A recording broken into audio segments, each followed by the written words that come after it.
Pangini kavenash padawine, Pangini kavenan nesajolo, Utsila kavenangash pidolo, Utsila kavenangash pidolo, Nangan shifeo ni nangan si, Negidukilak shito, Charananeli. Nangan shifeo ni nangan si, Negidugilak shito, Nesashagananeli. Muy buenas tengan sus reverencias. Mi nombre es Juana Catalina Romero Rubio Jiménez Zelaya, para servir a Dios y a ustedes. Aunque todos me conocen como Juana Cata y algunos que otros como la Dityasa, la zapoteca. ¿Han oído hablar de mí? Lo que se ha dicho de mí son puros chismes, sobre todo aquella época, la época de Don Porfirio. Por eso estoy aquí para contarles mi historia, mi versión de los hechos. Porque cómo se ha hablado de mí. Entre otras cosas se ha dicho que soy bruja, porque mi madrecita María Clara, india zapoteca, me enseñó el uso de las hierbas. Soy hija también de un miliciano. Allá, a mí me tocó nacer un 27 de noviembre de 1837 en la villa de Tehuantepec. Siendo mi madrecita una india zapoteca, me enseñó el uso de las hierbas, del ajenjo, de la marihuana, de la lavanda, de la ruda. Y por eso se me ha dicho que soy una bruja, la Dityasa, esa bruja que puede encantar a cualquier hombre tan solo invocando con 3 palabras y hacer brotar una rosa de las piedras. Ignorancia de la gente, habladurías, celos. Allá en la villa de Tehuantepec, fíjense que en la época en que yo era muy jovencita, me quedé sin madre. Y claro, yo mestiza, como seguramente muchos de ustedes. Pero tehuana y a mucha honra. Bueno, la Dityasa, con ese padre miliciano que tenía, podía yo aprender el uso de las armas, muy importante en aquella época. Allá un aventurero francés que vino por estas tierras decía de los zapotecas que no solamente somos inteligentes, ¿que acaso pensaban que éramos tontos? Bueno, sino que éramos muy listos para eso de la medicina y las curaciones. Y en eso tenía razón. Yo aprendí tantas cosas, pero pronto me quedé huérfana, ¿sí? Y bueno, lo que se dice por allí, yo era una bastarda. Sí, como también muchos de ustedes no se hagan. Claro que ahora no se les dice así, pero en esa época había tanto de eso, tanto de eso. Me tuve que abrir camino, y con mi padrino, que me ayudó a salir adelante, y aprendí también a valerme por mí misma, porque las tehuanas sabemos trabajar y ganarnos el dinero. Así que me fui a vender dulces por aquí y por allá, que era el negocio de mi familia. Y también aprendí a hacer cigarritos de tabaco y sí, tienen razón, de marihuana, que se vendían muy bien. Se los vendía a los soldados que se apostaron en el convento de Santo Domingo, allá en Tehuantepec, que llegaron para aplacar las guerras por el uso de la tierra entre juchitecos, tehuanos, mijes, zapotecos, de todo. Había unos pleitos tremendos y llegaron allí a apostarse. Luego vino lo de que vino después. Allá tenía yo 19 años más o menos cuando conocí a los 2 hombres más importantes de mi vida. Se los voy a enseñar. Aquí los traigo, cerquita de mí. Remigio Toledo y el capitán Porfirio Díaz Mori. Pero no vayan ustedes a pensar que tenía algo que ver con Porfirio Díaz Mori. No, Mi novio era Remigio Toledo. Nos volvimos liberales. Sí, porque queríamos una república. Yo luchaba, claro, aunque ustedes crean que por ser mujer no lo hacía, por supuesto que sí. No solamente aprendí el uso de las armas, muy hábil para una mujer saber utilizar armas y saber defenderse, sino era buena para el billar. Y como vendía cigarros entre la soldada que llegaron a ocupar el convento de Santo Domingo, pues podía tener información.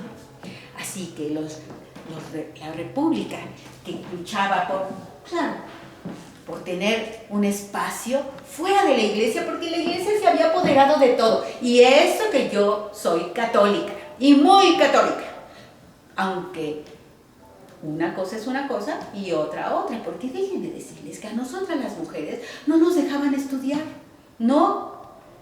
Imagínense que yo aprendí a estudiar hasta los 30 años, ya macicita, sí, pero eso sí me salía a ganar mi dinerito.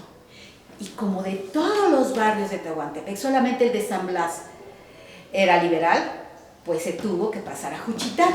Y así allí en Juchitán, como estaba yendo de pueblo, de indios, de zapotecos, y del otro lado de gente muy españolada y con muchas ínfulas y poder en el ejército, pues entonces nos pasamos del lado de Juchitán, sí. Pero yo, con esa habilidad que tenía para vender dulces y cigarros de tabaco y ya saben de qué, pues me hice informante, ¿sí? Una espía para apoyar al ejército de las Guardias Nacionales que mandó a hacer Benito Juárez.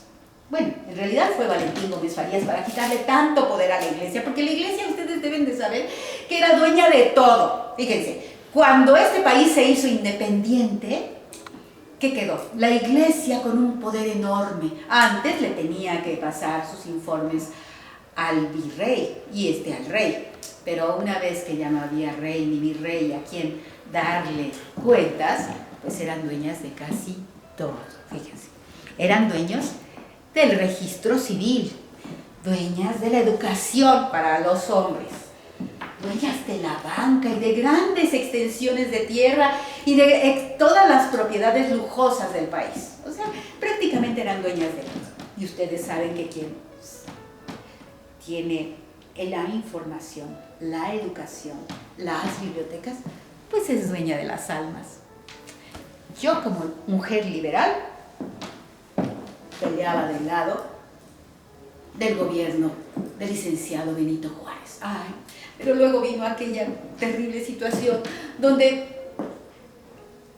Juárez, por quedar devastada esta república después de aquellas guerras, la revolución de independencia y luego esa horrible guerra donde nos quitaron más de la mitad del territorio los Estados Unidos, y luego la guerra de fueros que decía la iglesia: a las armas, mexicanos, que se intenta nuestra ruina, diciéndole desde los liberales que nos decían los malvados. Nadie sabía de qué lado estaba la Yasay, y eso me daba cierta ventaja. Y gracias a eso, ya que ayudé al general Porfirio Díaz, bueno, en esa época no era general, fui yo quien apoyé a ese ejército vendiendo dulces y cigarros y dando información, que Porfirio fue subiendo de puesto y subiendo de puesto y llegó a ser un gran caudillo. En esa época era: ¡bravo! ¡Viva Porfirio Díaz! ¡Viva el general Porfirio Díaz, aquel que luchó en la guerra contra los franceses un 5 de mayo! Cuando vinieron a apoderarse de nuestro país, porque eso sí, cuando detuvo a los pagos a la deuda externa del licenciado Benito Juárez, para poderse hacer un poco de recursos, no se negaba a pagar, solo de tener los pagos 2 años. ¿Qué son 2 años para esas potencias tan enriquecidas? Ay. Pero bueno, finalmente cuando se firma aquel Tratado de la Soledad, los británicos y los españoles retiraron sus barcos del puerto de Veracruz con la intención de atacarnos e invadir nuestro país tan frágil, naciente apenas. Pero los franceses Los franceses en esa época se creían dueños del mundo y desembarcaron con toda la intención, no nada más de que se les pagara la deuda externa, sino de imponer a un monarca europeo. Han de haber oído hablar de él. Un hombre güero, blanco, de ojos azules, barbado, de la casa de los Habsburgo, Maximiliano de Habsburgo y su esposa, Carlota. Pero nosotros ya no teníamos nada más la guerra de fueros y la guerra de los liberales contra los conservadores, sino teníamos ahora encima al ejército más poderoso del mundo, los franceses. En eso estábamos, pero finalmente cuando triunfa la República y se le quita a la Iglesia tanto poder, se ponen a la venta todas esas tierras ociosas que rentaba la Iglesia y de la cual obtenía tanto y tanto dinero. ¿Y qué hizo la dichaza en esa época? Déjenme decirles. Bueno, primero tienen que saber que mi novio Remigio, cuando Porfirio lo mandó a detener a los franceses a Oaxaca, él hizo como que sí los iba a ayudar. Pero después lo traicionó y se pasó del lado del imperio, traicionando a su general, traicionando a su patria y traicionándome a mí. Por lo tanto, todos lo empezaron a llamar Remigio Ubisi, que quiere decir víbora de cascabel. Eso. Entonces yo corté. Y con aquella horrible historia de tal Ubisi, pues ya no me dieron ganas de casar. Y eso, cuando se pusieron a la venta las tierras de la Iglesia, pues las mujeres tampoco teníamos derecho a tener propiedades. Solamente podías tener alguna propiedad si eras viuda. O si tu esposo, o tu padre, o tu hermano te hacían propietaria de algo. Uy, pero para que un hombre, tu hermano, tu padre, tu esposo te dieran tierras, no confiaban en nosotras. Y bueno, había una razón. Nosotras no sabíamos leer ni escribir. Y nunca faltan los fraudes. Así que éramos presa fácil de todos aquellos especuladores. A mí no me importó. Yo con el dinero que junté de la venta de los dulces y de un negocito de empezar a vender panela, aquí creo que se le dice piloncillo. Entonces tenía mi dinerito guardado. También abrí una tienda que se llama La Itzmeña. Cuando vayan a Oaxaca, todavía ahí está. La Itzmeña. Yo la abrí. Bueno, pues me compré unas tierritas. Pero claro, yo fui de las pocas que sí fueron propietarias, dueñas, originales de sus cosas. Porque había otras mujeres, como a nosotras nada más se nos confinaba a la iglesia y al cuidado de la paz y el amor en las familias. Así que todas que íbamos a la iglesia, pues el padre decía, ay, tú, por favor, compra estas tierras. Claro, tú las vas a comprar para el Señor. Tú nada más pon tu nombre. Así, de prestas nombres. Y ahí va una de tonta, porque como no estábamos instruidas ni sabíamos nada, pues ahí vamos a meter las patotas. No todas, porque a mí no me lo hicieron, porque era soltera. Pero ¿quién se quería quedar soltera en esa época? Eras la comidilla. Por eso a mis espaldas suena tanto rumor de que si yo fui que el amante de don Porfirio, cuando yo fui quien lo ayudó, cuando llegó con una mano atrás y otra adelante, le daba dinero para las guardias nacionales, para detener a los franceses, para la guerra contra las tierras entre cuchitecos, mijes, tehuanos. Ah, no, pero como yo soy mujer, claro, entonces yo tenía mis que veres con todos los hombres poderosos y era bruja, la dichaza. En esa época gobernaba dos mujeres en el mundo, la reina Isabel II de España y la reina Victoria en la Gran Bretaña. Yo admiraba a la reina Victoria por su arrojo, por su fuerza, por ser una mujer que realmente gobernaba su país.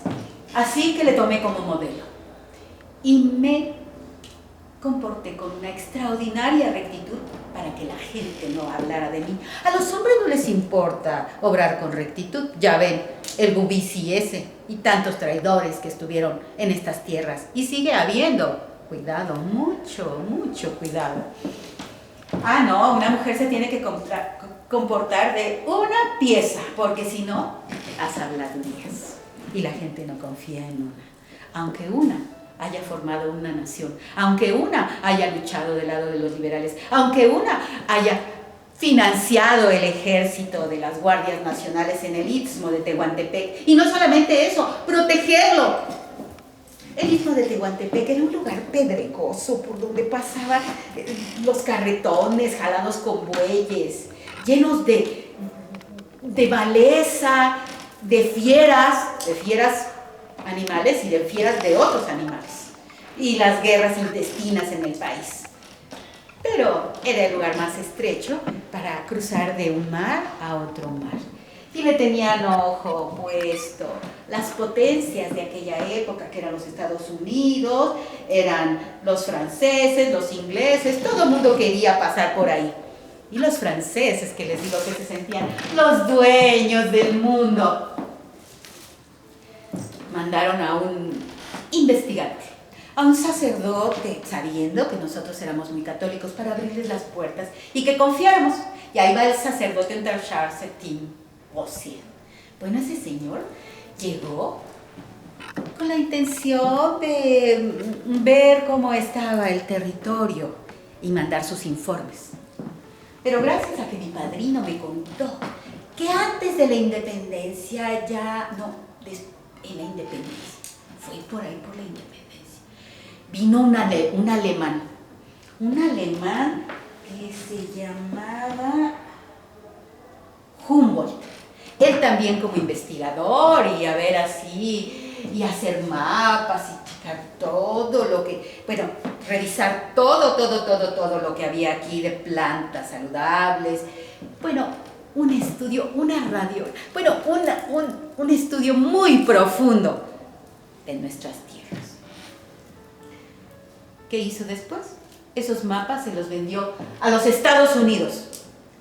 Y con esos mapas, los Estados Unidos pudieron hacer su estrategia para invadir estas tierras.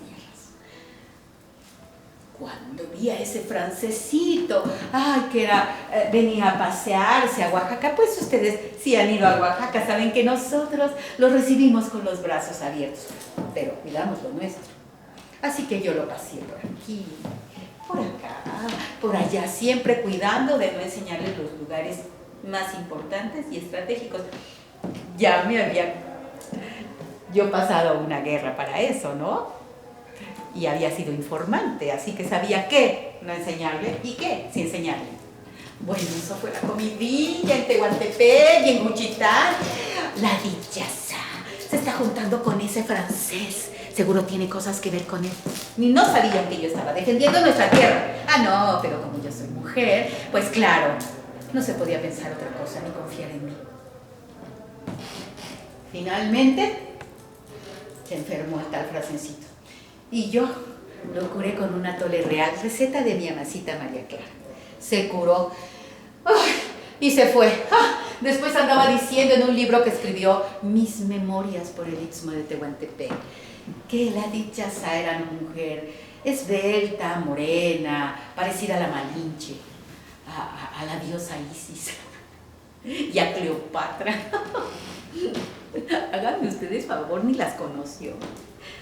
Bueno, con el dinero que junté de 2 ingenios con aquellas tierritas que compré, hice 2 ingenios, el de Santa Clara y el de San Juan de la Cruz. Me fui a Cuba y a Estados Unidos a conocer la mejor tecnología para refinar el azúcar. Y me gané 2 premios, yo por primera vez, una mujer empresaria, me gané 2 premios internacionales por la calidad de nuestra azúcar. Solamente había 3 de esa calidad. El de Hawái, la de Hawái, la de Juana Cata y la de Estados Unidos. Háganme ustedes favor. En 1904 gané una medalla de plata por la calidad de mi azúcar y en 1908 una de oro. Y bueno, yo siempre estuve muy agradecida y estaba a cargo de las velas en el Istmo de Tehuantepec, así que me hice a cargo de las fiestas. Y no solamente mis negocios del azúcar fue lo que yo hice, sino como viajaba a Europa y viajaba a Estados Unidos, ya viajaba a todo el mundo para el negocio del azúcar, y yo tenía tantas ganas de agradecer toda esa fortuna y celebrar en las velas, pues entonces rediseñé el traje de las tehuanas, que antes era solamente un enredo, y acá arriba no había nada, y el resplandor. Así que diseñé esas flores que tienen ahora los trajes de las tehuanas, en esos terciopelos y esas muselinas, y las mandé traer para que las mujeres confeccionaran esos vestidos que ahora se andan luciendo por todos lados. Sí. Así que comencé ese negocio de las telas y las muselinas y ordené cómo debían de ser la fiesta, comprar y los adornos de las joyas de las tehuanas, mostrando su herencia y su riqueza, sus aretes, y a los hombres que solamente usaban calzón y camisa de manta, que se pusieran esos pantalones negros y unas guayaberas, así como las de los veracruzanos que eran tan elegantes, y mandé a hacer los sombreros que se llaman panza de burro a Puebla, para hermosear nuestras fiestas. Porfirio siempre estuvo muy agradecido por todos los servicios que presté cuando él solamente era capitán, luego coronel, luego teniente coronel, ya general y luego presidente de la República. Así que con su amistad, él en aquella época que era el porfiriato, donde había tanta riqueza, y al celebrar las fiestas del centenario, me invitó al castillo de Chapultepec y yo traje 100 tehuanas vestidas elegantemente con esos vestidos. Yo siempre he amado mi tierra. Y entonces me fui a Roma a pedir audiencia con el Papa y a pedir la bula papal para que hubiera educación en Tehuantepec, financiada por mí de mi bolsillo. Así que abrí 2 escuelas, una marista para hombres y unas con las niñas teresianas para las mujeres. Sí, abrí una escuela para mujeres para que ellas no aprendieran a leer tan tarde como yo. En Oaxaca hay mucho talento. Y también abrí una escuela de música. Y a los más destacados los mandaba a seguir sus estudios a la Ciudad de México, al Conservatorio Nacional de Música. Todo eso financiado de mí. Siempre fui muy querida y apreciada en mi pueblo por eso. Se me dice como la benefactora de Tehuantepec. En 1904 hubo una pandemia, como ahora creo que ustedes también han pasado por una viruela espantosa. Murió muchísima gente y yo traje médicos y enfermeras desde la Ciudad de México a Tehuantepec para que los cubraran todas las medicinas, los traslados, la estancia en el hospital para acabar con esa terrible pandemia. También hermoseé el Palacio Municipal, que estaba hecho una ruina después de tantas guerras. Y luego bardeé todo el panteón y a la iglesia le hice poner en el piso mármol de Carrara, traído desde allá, imagínense. Y contraté a un ebanista inglés para que hiciera toda la sillería que aún se conserva el día de hoy. Por ser la mujer más importante de Tehuantepec, en 1908 que se sacó un boletín en Oaxaca de todos los hombres prominentes de Oaxaca, yo fui la única mujer. No había banca en Tehuantepec, había que irse hasta la Ciudad de México. Imagínense un lugar tan importante donde era el tránsito de uno y otro mar y no había banca. Así que hice todas las gestiones para que se abriera la primera banca nacional de México, a la cual nombraron Juana C. Romero.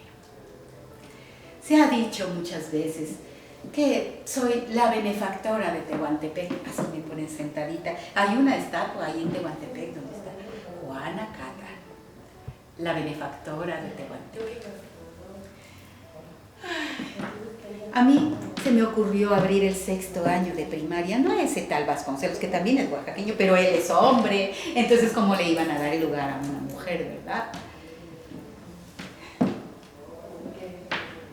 A mí se me apreció mucho incluso en el porfiriazo, cuando Porfirio fue expulsado del país por todas esas cosas que después hizo en su gobierno de favorecer nada más a los empresarios. Se olvidó de su pueblo, se olvidó de sus orígenes.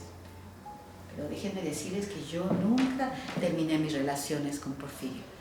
Siempre lo respeté. ¿Cometió sus errores? Sí.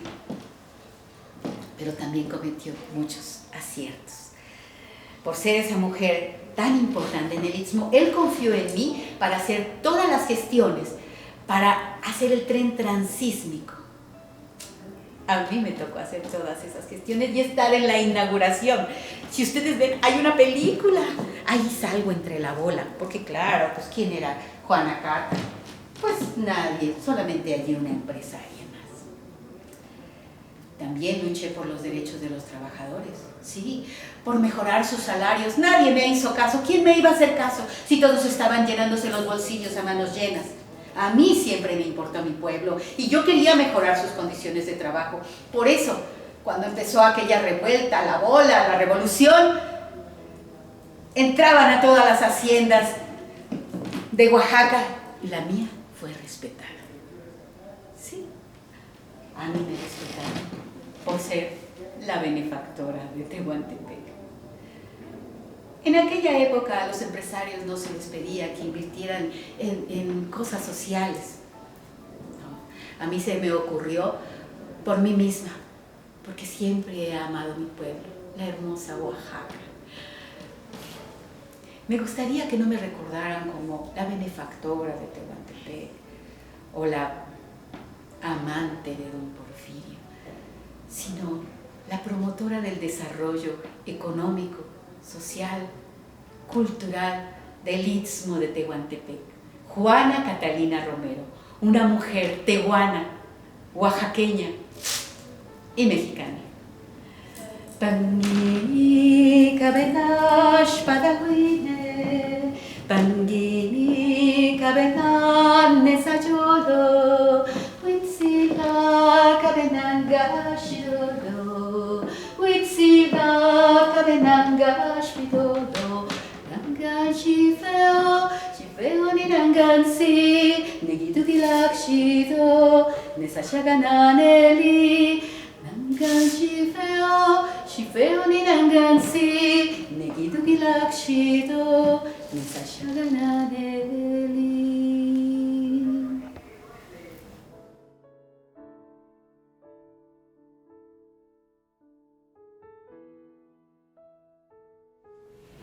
Muy buenos días, los saludamos desde el Museo Nacional de las Intervenciones y con una invitada especial como parte del programa Museos Naranja. En esta ocasión contamos con la presencia de la actriz Itzel Tapia.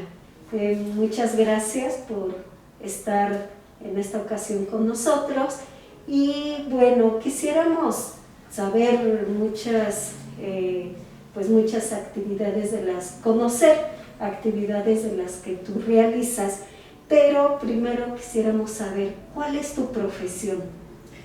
Yo soy creadora escénica. Mucho gusto a todos los que están presentes en esta charla. Yo soy creadora escénica porque abordo las artes escénicas desde varios lugares. Mi formación es de música y de teatro y bueno, en el transcurso de mi carrera he dirigido danzas verticales, obras de teatro, instalaciones sonoras, construcción de instrumentos musicales con materiales alternativos. He estado en la escena como actriz y como directora y como coreógrafa. Por eso yo digo que soy creadora escénica. Y también he trabajado para varios museos como exhibiciones interactivas, utilizando las artes escénicas para hacer del museo algo en movimiento, y no algo rígido, duro, pesado, sino siempre pensar cómo hacerle para que la gente se motive, le guste esta parte lúdica que tenemos todos los humanos. Y quisiéramos saber, ¿por qué te llamó la atención de presentar a este personaje? Que tal como tú lo presentas, primero que nos digas qué personaje es y por qué decidiste elegirlo. Bueno, pues yo hice un juguete escénico sobre cultura popular mexicana que se llama Gritos y Sombrerazos. Y bueno, al revisar, porque es como un gran maratón, y se juega con las fichas y se hacen preguntas al público y el público participa. Y buscando personajes de la historia de México, pues siempre está la corregidora, Leona Vicario, la Güera Rodríguez, Gertrudis Bocanegra en algunos casos, así, y de pronto pues buscando, me encontré con Juana Catalina Romero, un personaje que viene del pueblo, itzmeño, porque además casi todo es desde el centro. Y las mujeres que acabo de mencionar, que figuran en la historia de México, provienen de clases altas. Juana Catalina Romero empezó desde muy abajo, ella tuvo que abrirse camino desde vendiendo dulces y cigarros y así con el comercio, y fue fortaleciéndose aún cuando ella era analfabeta, y moverse en este mundo de los hombres, que era el mundo de la economía, bueno, todo el mundo de los hombres, el de la educación, el de la economía, el de los bancos. Ella se fue abriendo camino. Cuando me encontré con ella, me enamoré de esa mujer, porque hay muchas mujeres que son así. ¿Qué fue lo que te apasionó de ese personaje histórico? Toda la complejidad que hay en las diversas facetas de su vida, como mujer enamorada, por ejemplo, como espía, como mujer de armas, que sabía por ejemplo, la parte de la medicina, saber de las hierbas, que también por eso es llamada bruja. Son muchas cosas, su parte de económica, o sea, la parte de empoderarse, como hacerse dueña de su propio negocio, ver cómo se preocupaba por su pueblo y estar al frente de abrir las primeras escuelas en Tehuantepec, no solamente para hombres, sino también pensar en que las mujeres podían sobresalir. Ella misma, al darse cuenta con ella de que todas las carencias que tenían las mujeres para abrirse camino, es una mujer que presenta la complejidad que vivimos las mujeres para salir adelante. Todo eso me encantó de Juana Catalina Romero. Sí. Y cuando tú la representas, ¿hay algún impacto en el público que la ve? La gente que ha visto a Juana Catalina se sorprende, igual que yo cuando la conocí y la estuve buscando, porque también había que buscarla, no es una mujer muy vista. Se sorprende de que existiera y que nunca nadie se haya ocupado de mencionarla, ¿no? Y de lo poquito que se menciona en una serie que se hizo histórica en televisión, se menciona que fue amante. Como muchas mujeres, siempre de lo que se dice es que fueron amantes o favorecidas por un hombre, o cuando las mujeres han tenido que sobresalir a pesar de siempre estar sometidas en sus casas en este siglo XIX y todavía parte del siglo XX, que las mujeres no tenían derecho a la educación, a una educación, por ejemplo, ya no digamos profesional, sino simplemente el saber leer y escribir. Y si alguna tenía la fortuna de aprender a leer y escribir, era el catecismo. No se les podía enseñar otra cosa. ¿Para qué? Siempre con ese sometimiento. Entonces la gente se sorprende muchísimo al saber que existen mujeres de este calibre en nuestro país, ¿no? Y en tus representaciones la muestras como una mujer emprendedora, ¿no? Fuerte, decidida, y en este caso, cuando la representas, en teatro, ¿la gente te ha mostrado, no sé, te ha dicho algo, te ha comentado, te ha preguntado algo con respecto al personaje? Siempre quedan muchas dudas porque el espacio en el que se presenta, o sea, en el tiempo, no es suficiente para conocer todo esto. Pero no nos debemos de sorprender que existan mujeres como Juana Cata en el Istmo. Las tehuanas siempre han sido muy emprendedoras, muy dueñas de sus negocios y de todo. O sea que también el entorno social es importante. Sin embargo, el entorno educativo y político las mantiene al margen, ¿no? Las tiene marginadas. Pero las tehuanas, y no nada más las tehuanas, en todas partes del territorio nacional y quizá en el mundo, las mujeres han demostrado salir adelante a pesar de los pesares, ¿no? O sea, siempre tenemos una historia de dominación hacia la mujer grande, pero existen mujeres, quizá ahora haya más interés por estudiar a estas mujeres que no han sido valoradas ni asomándose a sus vidas, ¿no? Pero sí hay muchas. Y acabas de mencionar algo importante, que la mujer está como, o al menos en la representación así se ve, que la que haces de este personaje, que siempre está como detrás, la muestran, no la quieren ver que está detrás del hombre y que sus méritos no son propios, sino siempre como de manera despreciativa o peyorativa, la amante de, esposa de. En este caso, ¿qué fue lo que te llamó la atención así con tanta decisión como para decir, este personaje de la historia la traigo a la actualidad? Pues yo creo que mi propia condición de mujer, ver realmente cómo tantas personas, mujeres, han pasado por esa circunstancia, ¿no? De que no son valoradas por sus propios méritos y siempre tiene que haber un hombre que se lleva el mérito, ¿no? Y no porque sea una lucha de quién tiene el mayor mérito, sino que cada quien tiene sus propios méritos. Pero definitivamente las mujeres les ha costado muchísimo más trabajo porque siempre para sobresalir es que ya se fue con el jefe, es que anda saliendo con fulano, es que etcétera, etcétera, etcétera. Entonces ver la condición de la mujer y ver todo lo que hay detrás de un ser humano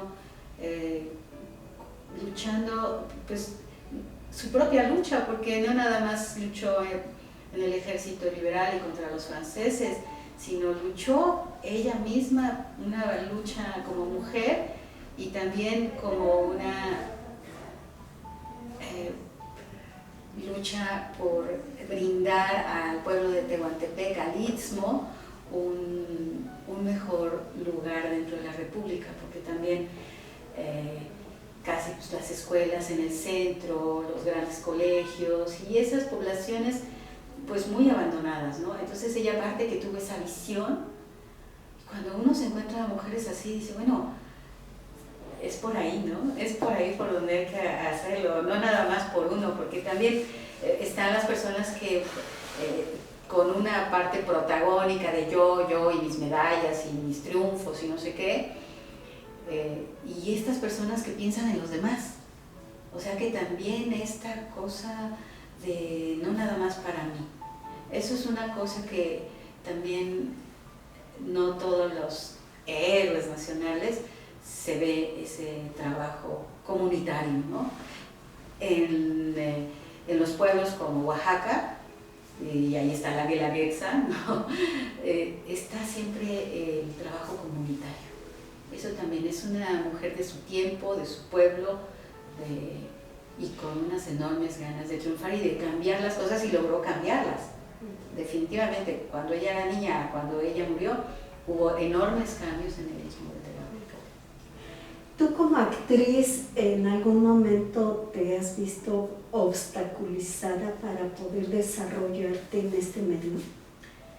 Sí, en algunas ocasiones, yo incluso le decía al productor, en televisión sobre todo, muchos personajes masculinos. Y también otra cosa que Luego hay una discriminación con respecto a que tienes que tener ciertas características físicas más que profesionales, ¿no? Tu desarrollo profesional no es tan importante como a veces tu físico. Entonces eso es una cosa terrible. Y también los hombres, y se dice y se cuenta por ahí, que los hombres van madurando y se van poniendo más guapos. Las mujeres vamos madurando y ya somos como un objeto inservible. Esa es una cosa con la que hay que enfrentarse todo el tiempo. Cuando uno está joven y bella, pues sí, puede haber muchos papeles, pero en las obras de teatro hay mucho, bueno, pues está la nana, está la sirvienta, la abuela, la madre, pero generalmente los personajes son jóvenes. Entonces también en la dramaturgia es qué queremos contar y desde dónde lo queremos contar. Esta parte, y creo que también esto es también para algunos hombres ya de cierta edad, ahora con la velocidad en la que se hacen las cosas, parece ser que la edad productiva tiene que ser antes de los 30 y después ya eres como inservible, pero también tiene que ver con el capitalismo salvaje que estamos viviendo. Pero hay mucha vida, además de que ahorita la gente ha llegado ya a los 90 años y productiva, incluso moviéndose, yendo. Tenemos escritoras, tenemos dramaturgas, gente muy mayor, periodistas que ya son muy mayores y siguen activas. Entonces son estereotipos con los que hay que enfrentarse dentro de la carrera y no decir, bueno, ¿desde dónde queremos contar esta historia? Todas las voces son importantes, las infantiles, las juveniles, las maduras, las ancianas y las seniles. Todas esas voces son importantes, pero sobre todo para la mujer, que no tiene que ser la bonita, la guapísima, el gran cuerpo de mujer, sino ver más allá en el arte de la actuación. Estamos contando una parte de la vida y todas las voces son importantes cuando se están contando partes de la vida. Y con este personaje, ¿qué le quieres decir a la gente? Que sí se puede, que podemos salir adelante, que pese a los obstáculos que se nos presenten, uno tiene que seguir adelante. A veces sí es necesario hacer pausas, revisar, ¿estoy bien o no? Porque también irse acelerando, un poco también el capitalismo salvaje hace que uno no pare. Pero yo creo que sí, a veces es necesario parar para revisar hacia dónde va uno, qué ha hecho, y si voy bien o me voy para otro lado. Eso es importante, el pensamiento, ¿no? El pensamiento hacia dónde me quiero ir. Por supuesto que Juana Catalina Romero muchas veces tuvo que parar, detenerse, porque estaban estos bandos, varios, a quién hacerle caso, cuál era su propia voz, y irse escuchando ella misma qué quería, qué quería hacer con esta riqueza que obtuvo, qué quería hacer con esa información que obtenía de andar entre los soldados franceses y de las guardias nacionales y los conservadores. Y ella tuvo que tomar decisiones importantes.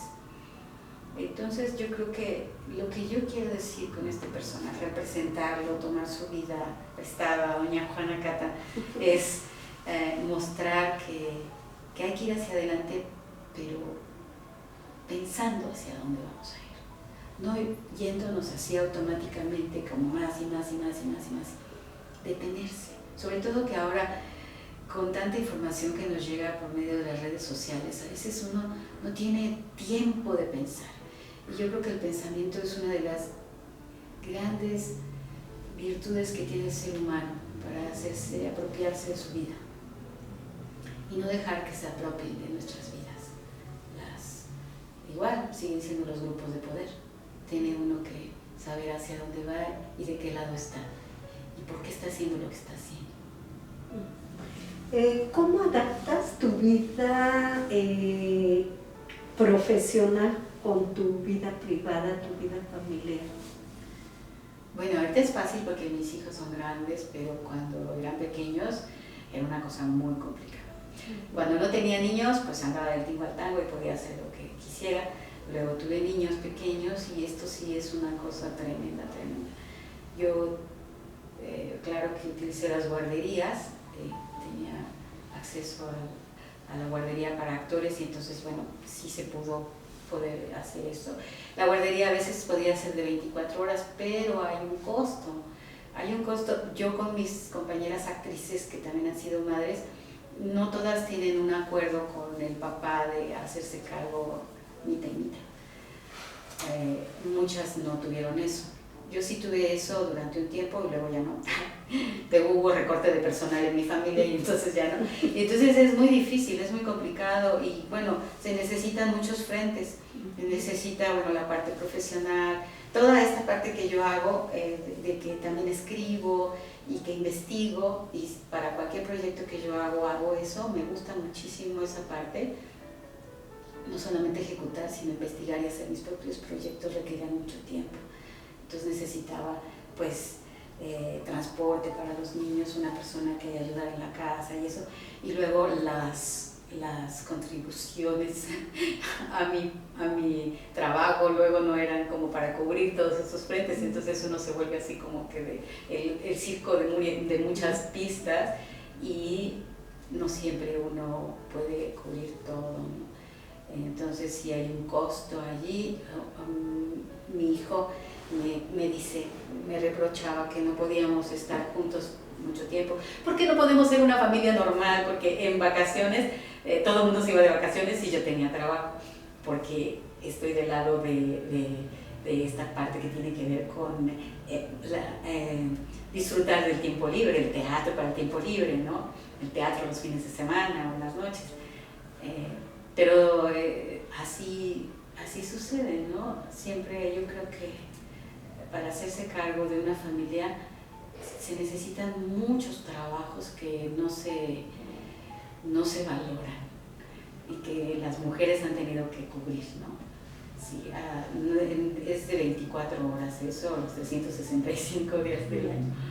Entonces, si una mujer quiere destacar y aparte tener una familia, es poco el tiempo que uno tiene que dedicarle al descanso.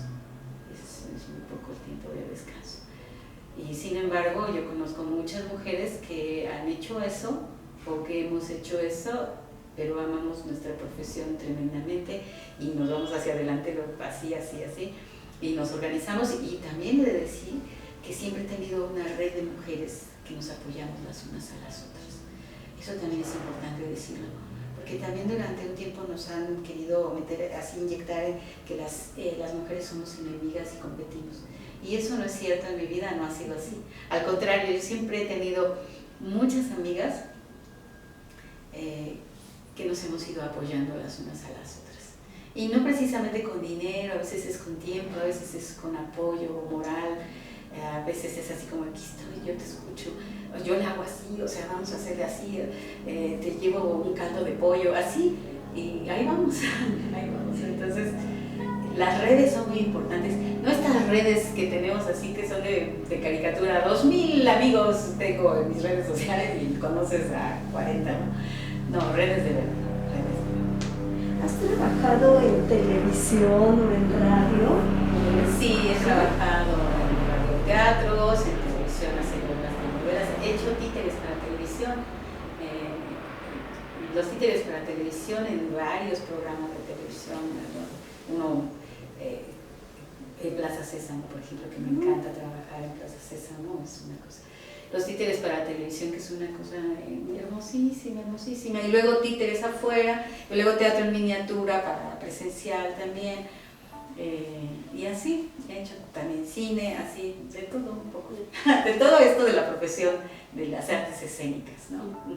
¿Y formas parte de una asociación actualmente? De la ANDA y de la ANDI, sí, la Asociación Nacional de Actores y la Asociación Nacional de Intérpretes, exactamente. Y en este caso, ¿qué podrías decir tú de mujeres que se les ha dificultado sobresalir en algún medio, cualquier medio, incluyendo el tuyo? Definitivamente necesitamos, no salimos solos ni nos formamos solos. Yo he ido a tocar las puertas para formación, por ejemplo, de yo quiero estudiar contigo. Y afortunadamente siempre se me ha abierto la puerta. Solamente una persona me dijo no. Pero estuvo bien, digo, porque se abrieron otras puertas en el nivel de formación. Y luego a nivel de trabajo uno toca todas las puertas. Ve uno, en esta profesión tiene uno un panorama muy amplio, ¿no? Que puedes escribir, puedes dirigir, puedes actuar en cine, en teatro, en televisión. Bueno, ese es el panorama y digamos que ese es el mercado, los museos. Pero definitivamente entre más uno tiene un proyecto propio, tiene más posibilidades que cuando entra uno a un proyecto de otro, porque luego a veces uno no es precisamente lo que anda buscando. Y entonces uno se puede deprimir de no, pues es que nadie me contrata. De todas maneras, pues si no lo contratan a uno, pues uno puede hacer sus propios proyectos, ¿no? Entonces, sí es importante buscar en todas las posibilidades que hay, incluso inventarse las propias posibilidades. Hay mucho que decir y en este país hace falta acercar al arte a toda la gente. Eso es algo que pareciera como que nada más es para grupos pequeños, pero no, es para todos los grupos, para toda la gente. Entonces, no somos muchos que nos dedicamos a esto, somos pocos para la cantidad de gente que hay que ir a las rancherías. Claro que uno quisiera estar siempre en la mejor marquesina y en el mejor teatro, pero la verdad es que ir a los pueblos, a las rancherías, a los patios de escuela, pues ahí es a donde hay que ir también. Entonces, hay mucho que hacer todavía con esta profesión a la que me dedico. Y por último, reiterando, ¿cuáles serían tus frases o palabras para mujeres que de repente vayan a salida y que dicen, pues no sé qué hacer, a qué dedicarme? Bueno, uno debe de ir encontrando sus pasiones de acuerdo a lo que se dedica uno en el día, pero a veces está uno tan afuera, sobre todo porque a las mujeres les toca desde la formación en la casa, que haz. Entonces, no hay tiempo para escuchar. ¿Y a mí qué me gusta? ¿Qué me gustaría hacer? ¿No? Entonces, tendrían que, dentro de todo ese espacio, yo he encontrado historias así de gente que igual, así como la famosa historia de la Cenicienta, donde que para que no vaya al baile la ponen a hacer 20 cosas, pero aún así ella tiene una vocecita que ella quiere ir al baile, ¿no? Quiero ir al baile. Bueno, pues he oído historias de mujeres que, por ejemplo, les gustaba muchísimo leer, y las ponían a hacer 20 cosas para que no leyeran, porque eso era muy horrible, y entonces ahí donde lavaban los trastes ponían el libro o ponían una hoja y ahí estaban leyendo mientras estaban lavando los trastes. O sea, pues, de veras que hay unas historias de mujeres que para buscar qué es verdaderamente lo que les gusta, aun cuando tienen 25 quehaceres que hacer, tienen que escuchar su voz interior, qué es lo que a mí me gusta, y en ese resquicio pequeñito decir, ¿y dónde y cómo? Y luego ver cuáles son las personas que me van a ayudar en esto, con quién sí cuento y con quién no cuento, cuáles son, más que problemas, los obstáculos, así como una carrera de obstáculos, que no decir así el corredor dice, ay no, ¿cuántos obstáculos? Mejor no hago la carrera, no, dice, bueno, son esos obstáculos, entonces, y entrenarse como cualquier atleta de alto rendimiento, ¿cómo qué debo de hacer para lograr pasar ese obstáculo?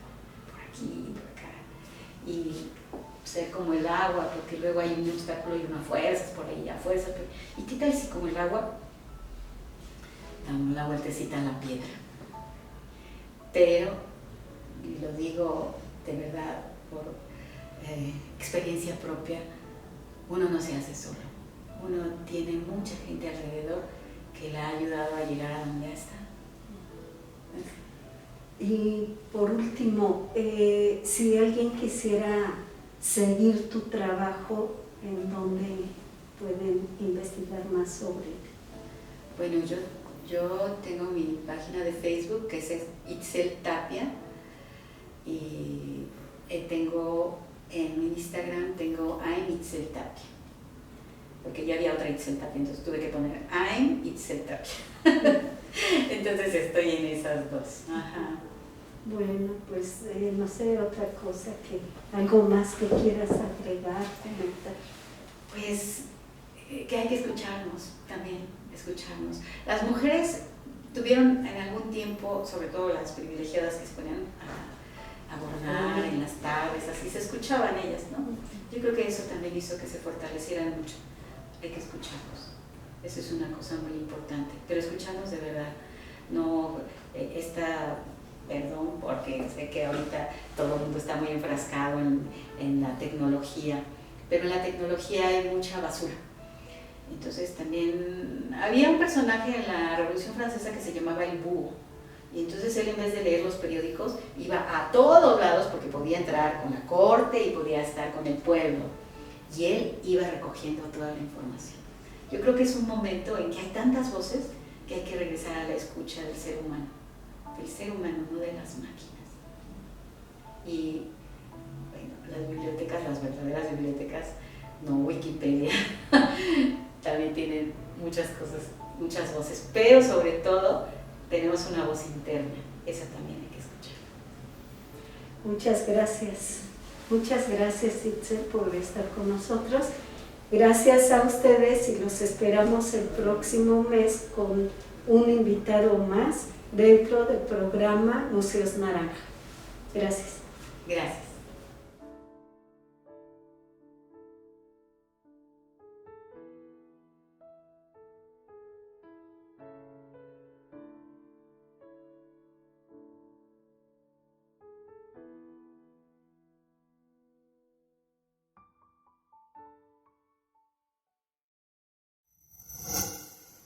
Gobierno de México.